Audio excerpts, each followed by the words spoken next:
안녕하세요. 지원쌤입니다. 오늘은 기사 살펴보기를 통해서 우리가 부동산을 거래함에 있어서 주의할 점에 대해서 한번 좀 살펴볼게요. 기사 제목을 보시면 기사 살펴보기 매매 계약 후에 대출을 받아 잠적한 해서 전세금을 먹튀했다. 이거 주의해야 된다라고 해서 한국경제에서 기사가 났습니다. 3월 16일 지난주에 났죠. 이 얘기 뭐냐면 매매 계약 후 대출받아 잠적인데 한번 내용을 보면 이런 거죠. 자, 어떤 부분이냐면 기사 내용을 한번 살펴볼게요. 서울 반포동에서 근저당권 효력의 시차를 악용한 12억 원대 전세금 피해가 발생해 강남권 일대 부동산이 술렁이고 있다라고 하는 건데 이런 거예요. 수도권과 지방에서 1, 2억 원대 피해가 간혹 있었지만 10억 원이 넘는 피해가 발생한 것은 드물다라고 했는데 지금 뭐냐면 강남이기 때문에 전세랑 매매가의 차액이 한 12억 원 정도 된다라고 하는 거예요. 그래서 이게 12억 원을 그대로 날렸다라고 하는 건데 이유는 여기 보시면 이렇게 돼 있어요. 전입신고의 효력은 다음날부터라는 현행법이다. 법조항이 보시면 주택임대차보호법 제3조 1항에 보면 임대차는 임대인이 주택의 인도와 주민등록을 마친 때에 이 길부터 제3자의 효력이 생긴다라고 하면 이 길이라고 하는 거는 뭐냐면 이런 거예요. 이 길은 다음 날을 이 길이라고 그러죠. 즉 뭐냐면 제가 오늘 전셋집에 가는 전세 계약서를 가지고 이게 대항력이라고 하는 건 뭐냐면 내가 전세로 들어갔을 때 전세를 들어간 전세 보증금을 보호를 받기 위해서는 이 집주인이 따로 있을 거 아니에요. 그럼 그 집주인이 먼저 만약에 대출을 받거나 아니면 다른 권리, 등기부에 들어가 있는 권리가 있다라고 하면 제가 후순위가 되기 때문에 돈을 못 받는 경우가 있어요. 그런데 이 대항력이 가지려고 뭐냐면 주민등록을 하고 지금 뭐냐면 전입신고를 이제 가서 해야 되는데 문제는 뭐냐면 오늘 3월 23일이잖아요. 오늘 제가 만약에 전입신고를 하고 그 다음에 이제 들어가서 직접 산다고 해도 이게 어떻게 되는 거냐면 제가 권리를 갖는 거는 3월 24일 0시부터 제가 먼저 권리를 갖게 돼요. 그 얘기는 뭐냐면 제가 오늘 잔걸 치르고 전입신고를 해도 내일부터인데 만약에 주인이 이걸 악용해가지고 오늘 날짜로 대출을 먼저 받아버리는 거예요. 그러면 대출 먼저 있고 그 다음에 제가 있는 상태에서 전세를 들어갔으니까 어때요? 제 입장에서는 내가 먼저 해야 되는데 대출이 먼저 되는 거예요. 이유가 있어요. 여기 쓰면 허점이라고 되어 있는데 봐봐요. 전입신고와 같은 날 근저당이 걸리면 세입자의 순위가 밀려 보증금을 한 푼도 받지 못한다라고 하는 건데 이거는 이제 허점이 조금 전에 말씀드린 그런 부분 때문에 그래요. 자, 해결책은 전세권 설정, 입주 당일 근저당권 설정 안 한다는 특약 기재 등이라고 돼 있어요. 그래서 자료는 국가법령정보센터라고 돼 있어요. 자, 여기 써 있죠. 이들은 시세보다 높은 가격에 거래하는 방식으로 매도인이 유혹한 것으로 알려졌다. 부동산 전문가는 서울 강남구와 마포구, 인천, 송도, 부산 등에서 이와 비슷한 피해가 접수되고 있어 주의가 필요하다라고 되어 있는데 이 내용은 상식적으로 좀 알아두셔야 되는 게 내가 만약에 어디에 전세를 들어간다라고 할 때도 반드시 알아보셔야 돼요. 자, 10여길 부동산업계에 따르면 반포동의 한 아파트를 소유하고 있는 A씨는 지난 6월 23억 원의 B씨와 매도 계약을 체결했다. 나이가 좀 들으신 분이네요. 근데 A씨 소유 아파트의 시세는 21억 원이에요. 근데 B씨가 가가지고 야 23억 원은 사줄게. 대신 뭐냐면 당신이 2년 동안 여기서 전세를 계약받고 전세 살라는 거예요. 즉 뭐냐면 이게 집이 떨어지려고 그러니까 A씨 같은 경우 73세 불안한 거죠. 이거 더 떨어지면 내가 이거를 더 받을 수도 없잖아요. 그럼 가격이 떨어지면 돈이 더 올게요. 근데 사실 3억이면 돈을 원래 있을 텐데 아무튼 어떻게 됐냐면 이런 거죠.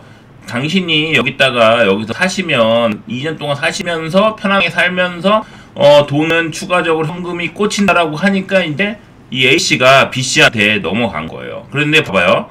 자, A씨는 나중에서 이 매매 계약 때문에 전세금 12억 5천만 원을 한순간에 날리게 됐다는 사실을 알고 아연 실세했다. A씨가 B씨와 계약을 체결한 6일 B씨는 대법제 다원에셋대우로부터 주택담보대출 21억 5천만 원을 받으면서 이 아파트에 25억 8천만 원의 근저당을 설정했다. 근데 사실 요즘 서울이 특히 강남 같은 경우에 대출이 이렇게 나오지도 않는데 이게 제가 보니까 다원에셋 대우라고 하는 게 이게 이제 캐피탈이나 2금융권, 3금융권이에요. 그러니까 이제 그걸 가지고 해준 것 같아요. 예, 그래서 대법제의 경우 통상 주택담보대출 지급을 최대 80%까지 받을 수 있고 이럴 경우 당연히 120%를 설정을 하죠. 그 다음에 B씨는 매매가격 23만원 중 전세금을 제외한 나머지 10억 5천만원 잔금을 치른 뒤 잠적했다. 이 얘기 들으면 사람들이 잘 모른다는 얘기예요. 즉 뭐냐면 다른 분들이 저한테 물어봤는데 이런 거예요. 내가 만약에 이것처럼 내 집에 살고 있어요. 살고 있는데 이런 경우가 보통 어떻게 생기냐면 집을 살고 있어요. 그런데 분양을 받았어요. 분양을 받았어.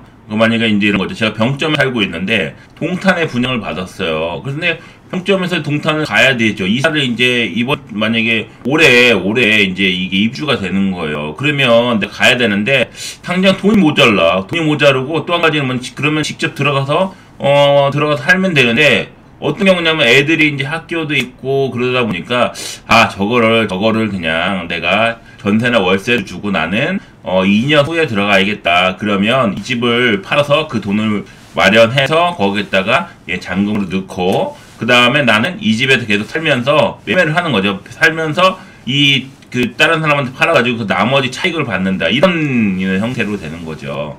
근데 이제 써있죠. 주택임대보호법에 따라서 부동산이 채무관계를 경매에 넘어가면 우선순위가 높은 권리자로부터 배당을 받게 되는데 여기서 법의 맹점이 생긴다라고 하는 거예요. 주택임대차보호법에 따르면 근저당권자 효력은 당일 발생하지만 세입자의 대항력은 전입신고를 한 뒤에 발생된다라고 하는 거예요. 그러니까 이게 이제 왜 그러냐면 제가 한번 이제 설명을 좀 쉽게 좀 드릴게요. 자, 세입자의 대항력에 대해서 알아볼 필요가 있다라고 되어 있죠. 대항력은 집주인이 바뀌어도 임차 기간 및 보증금을 반환받을 때까지 계속 살 수 있는 권리라고 되어 있어요. 그러면 요건이 뭐냐면 써있죠. 주택의 인도와 주민등록 전입이 되면 다음날 0시가 되고요. 보증금 전액에 대해 소유자 양수의 정당에 대항 받을 수 있는다. 이 대항력이 굉장히 중요해요. 자, 그러면 써있죠. 경매가 진행되었을 때 세입자의 경우 대항력을 갖추어야 전세 보증금을 안전하게 보호받을 수 있다. 근데 이걸 제가 이제 그림을 좀 해봤어요. 이 기사와 같이 세입자의 전입일과 근저당권이 같은 날 설정된다면 어떻게 됐냐라고 하는 건데 근저당권이 우선이다라고 믿는 거죠. 이거는 뭐 위에 적은 거예요. 전 소유자가 이 잔금을 치르고 바로 전세입자로 넘어간 거예요. 그러면 어떻게 되냐면 이 대항력은 잔금 다음 날, 즉 뭐냐면 오늘이다 그러면 24일 0시고 대출 실행이 이때 같은 날 이루어졌죠. 잔금날. 그러면 이 대출 실행은 근저당이 바로 잔금날이 되기 때문에 23일로 23일 권리가 생기는 거예요. 자, 이게 왜 그런지라고 하면 이유가 있어요. 자, 근저당권 입장에서는 전입신고에 대해서 법적으로 등기에 표시가 되지 않죠. 즉 뭐냐면 은행에서가 이제 이런 거죠. 은행에서 대출을 받을 때 서류가 몇 가지 필요해요. 물론 뭐 전입세대 열람 이런 거 하긴 하는데 전입세대 열람을 하죠. 근데 이제 그날 당일날 만약에 세입자가 들어서 내가 대출 받는 날 하는데 문제는 뭐냐면 은행 입장에서는 이 전세라고 하는 거는 등기부에 표시가 안 돼요. 그러면 대출을 해주는 은행이나 아니면 뭐 가압류라든가 다른 이런 등기에 기재되는 권리 같은 경우는 그 사람들이 알 수 있는 게 뭐냐면 등기에 공시가 돼야 알 수가 있어요. 그런데 이 전입신고라고 하는 거는 등기가 안 되는 거기 때문에 법에서 보면은 그러면 이 등기가 안 되는 이 그러면 은행 입장에서는 채권을 회수할 길이 없고 채권 손해를 볼 수 있기 때문에 어떻게 보면 선의의 피해자가 생긴다라고 해가지고 이걸 갖다가 과거에 판례적으로 등기 표시가 돼야 된다. 그래서 같은 날이면 이 채권자는 분명히 법무사를 시켜서 등기소 갔을 거 아니에요. 근데 가서 이제 바로 확인하고 등기를 이제 하거든요. 근데 등기 아무 내용이 없어요. 그러면 안전하구나. 내가 저 돈을 빌려줘도 그걸 알 수 있기 때문에 이제 어떻게 되냐면 이 사람은 보호를 해줘야 된다라는 입장에서 이렇게 됐어요. 근데 문제는 그러면 세입자 입장에서는 이게 이제 문제가 되는 거예요. 그래서 써있지만 잔금을 칠 때 그래서 어떻게 해야 되냐면 이거 해결하는 방법이 있어요. 근저당권이 등기소에 접수가 되었다면 신청사건 처리 중이라는 메시지가 나와요. 그래서 어떻게 하냐면 우리가 항상 전세 잔금을 칠 때 부동산에 가가지고 지금 바로 등기부등 바로 띄워서 보여주세요 라고 하면 등기부등본을 실시간으로 딱 볼 수가 있거든요. 그렇죠? 그러면 가서 신청사건 처리 중이라는 메시지가 없다라고 하면 이게 괜찮다라는 걸 알 수가 있고요. 두 번째는 당연히 특약을 넣는데 사실 이 특약을 넣는다고 해도 사실 이 사람이 마음 먹고 이 세입자를 소개해야 되겠다라고 하면 모르겠는데 이런 내용들이 들어가더라도 사실 문제가 될 수가 있어요. 그리고 잠적해버리면 문제가 되는 거죠. 가장 좋은 방법은 이겠죠. 세입자 입장에서는 내가 이런 거예요. 이거는 이제 집주인이 전세입자로 되는 경우에는 안 되지만 일반 세입자 같은 경우는 계약서만 가지고 전입신고를 해놓을 수 있어요. 그렇기 때문에 전입신고를 미리 해버리는 거예요. 그럼 어떻게 해요?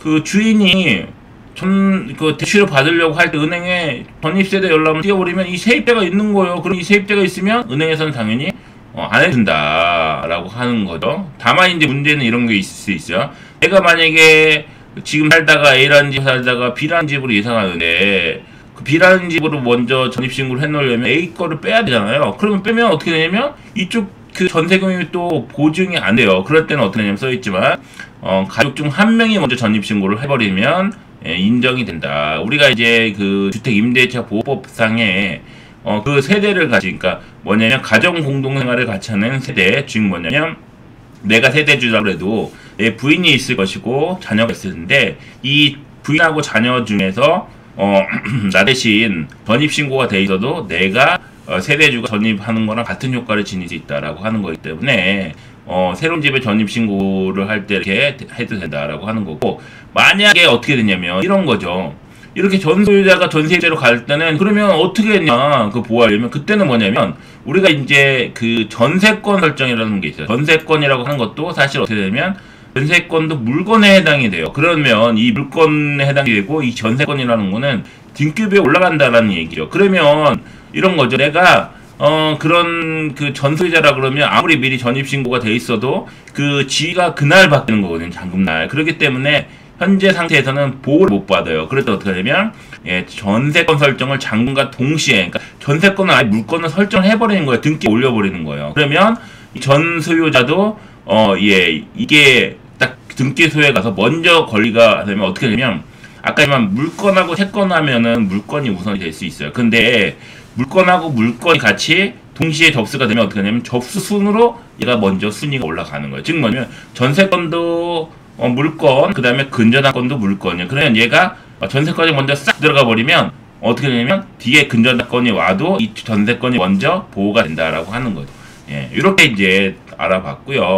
그래서 이제 중요한 건 뭐냐면 제가 항상 말씀을 드리는데 이런 거예요. 내가 그 부동산을 공부해야 하는 이유가 뭐냐면 단순히 이 부동산으로 해서 돈을 벌겠다 이런 거보다 내 돈을 지키기 위해서도 전세나 이렇게 들어야 내 돈을 지키기 위해서 기본적으로 등기부 등본을 본다던가 하는 것들은 좀 알아두셔야 되고요. 대출할 때 부동산만 믿고 하는 게 아니라 몇 가지 사항들을 좀 알아들어야 돼요. 제가 그래서 그런 내용들은 시간이 될 때마다 한번 설명을 좀 드리도록 할게요. 그래서 오늘은 내 전세금을 좀 잘 지키기 위한 방법이 무엇인가, 이거에 대해서 좀 알아봤고요. 이 기사를 보면 참 안타까운데 실제로 제가 이제 경매를 하다 보면 경매 물건의 세입자 중에 보증금을 전혀 못 받는 세입자들이 꽤 많아요. 그러면 내가 전세산을 날리게 된 거거든요. 근데 그게 이제 뭐냐면 내가 등기부등본 보는 방법을 알았거나 아니면 부동산만 믿는 게 아니라 내가 이제 그 내용을 알고